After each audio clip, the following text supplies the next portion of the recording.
एक ऐसा लड़का जो किसी ताकतवर खानदान का नहीं बल्कि बाजारे गुलाम से खरीदा गया हो, जिसने बचपन ना खेलने में गुजारा ना तालीम में बल्कि जंजीरों के साये में, और फिर भी उसने तकदीर की तकरीर लिख डाली।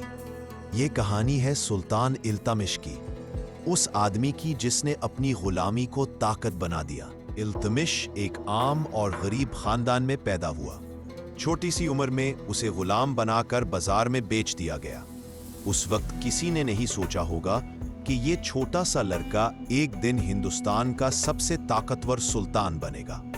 लेकिन दोस्तों, तकदीर उन्हीं का साथ देती है जो कभी रुकते नहीं। इल्तमिश को एक ताकतवर अमीर ने खरीद लिया और उसे तलवार चलाना, हुकूमत के आदाब और सियासत के सारे सबक दिए, और यहां से उसकी जिंदगी ने एक नया मोड़ लिया।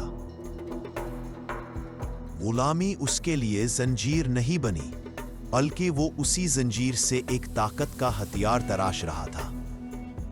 वक्त गुजरता गया और इल्तमिश ने अपनी ईमानदारी, हौसला और अक्ल से सबको मुतासिर कर दिया। वो सिर्फ एक गुलाम नहीं रहा, वो अपने मालिक का सबसे करीबी आदमी बन गया। और जब उस मालिक ने अपनी बेटी की शादी उससे कर दी तो इल्तमिश ने हुकूमत के दरवाजे पर दस्तक दी। लेकिन दोस्तों, तकदीर की राह कभी आसान नहीं होती। सुल्तान बनने के लिए उसे अंदरूनी साजिशों, दुश्मनों के हमलों और सियासत के दलदल से गुजरना पड़ा। मगर इल्तमिश ने हर मोड़ पर सब्र और अक्ल से काम लिया।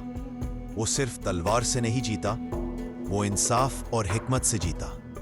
आखिरकार अपने दुश्मनों को हरा के और हुकूमत की कुर्सी पर बैठ के इल्तमिश ने वो कर दिखाया जो किसी ने सोचा भी नहीं था। एक गुलाम अब हिंदुस्तान का सुल्तान था। लेकिन असली कामयाबी कुर्सी पर बैठने से नहीं आती।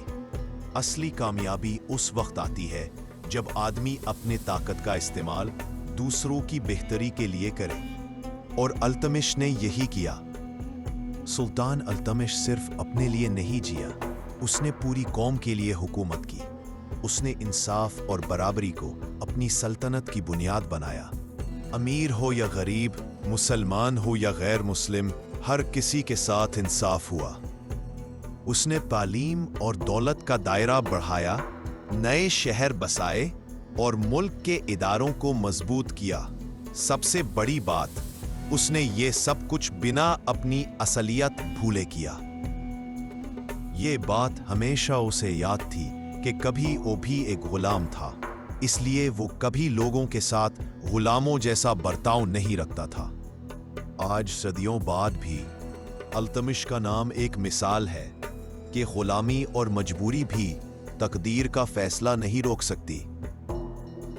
मेहनत, सब्र और इंसाफ, ये तीन चीजें हर इंसान को उन बुलंदियों तक पहुंचा सकती हैं जहां तक वो सोच भी नहीं सकता। दोस्तों, इल्तमिश की कहानी हमें ये सिखाती है कि इंसान की असल पहचान उसकी पैदाइश नहीं, उसका इरादा होता है। जो इंसान हर गिरावट के बाद उठता है, जो नफरत के जवाब में इंसाफ देता है और जो ताकत मिलने पर उसका गलत इस्तेमाल नहीं करता, वही असल में दुनिया बदल देता है। तो आज अगर तुम्हारे पास कुछ नहीं भी है तो घबराना मत। शायद तकदीर तुम्हारे लिए भी एक सल्तनत लिख चुकी हो, बस तुम्हें उस तक पहुंचने के लिए रुकना नहीं है।